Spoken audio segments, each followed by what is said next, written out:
underestimate, or the fact that I just switched pens, or the reason I've been off lately is because I haven't been drinking any water. If you really knew me, you would know that I tell myself every day not to care what other people think, and that I'm getting better at it, but that I'm not perfect yet. If you really knew me, you would know that I've been acting non-stop for over 6 years, and that I think I lost my goofy kid personality in the blur of social judgment and fear. And if you really knew me, you would know that I lie. A lot. If you really knew me, you would know that I'm bursting to say something, but that my head hurts in the morning, so I just sit there like I've got the world at my fingertips, all figured out. If you really knew me, you would know that I love to drink and smoke, but that I'll never do anything hard because I've had too many family members and friends that have screwed themselves over out of desperation to find their peace. If you really knew me, you know that the question I ask myself every time I speak is, how will this make me look? And that every time somebody says, you're cool, you're funny, you're witty, smart, hilarious, the only thing I think about for the next 2 weeks is what I just said any of those things? And then right after I ask myself, why do I think like this?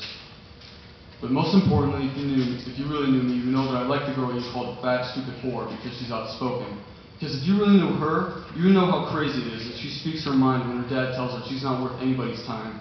If you really knew her, you know that every golden summer day couldn't match her beauty. The sun itself shrinks and dips below the horizon in shame because it knows it can never compare to how bright it gets when she's around. If you really knew her, you know that the earth stops spinning when she walks, so it can feel every step she takes and brag to the other planets about how it isn't the sun that provides the warmth necessary to sustain life here, but her smile when she looks at you. If you really knew her, you would know that the only thing she hates in this world is the feeling when she accidentally steps on a bug on the sidewalk, because that's how much she loves life. You don't know anything about her, but sadly neither does she. Because if she really knew herself, she would know how to recognize how much better she could do than the loser she's with. How she could make the loneliest soul feel like a king if she shot 2 syllables in their direction. If she really knew herself, she would know how she makes me think about her.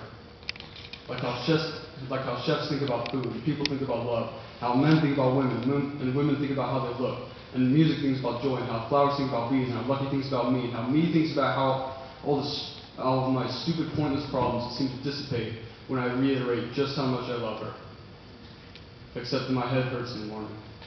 So I just sit there, less than 12 inches from her ear, waiting for the right words that will never come, while acting like I've got the world at my fingertips, already figured out.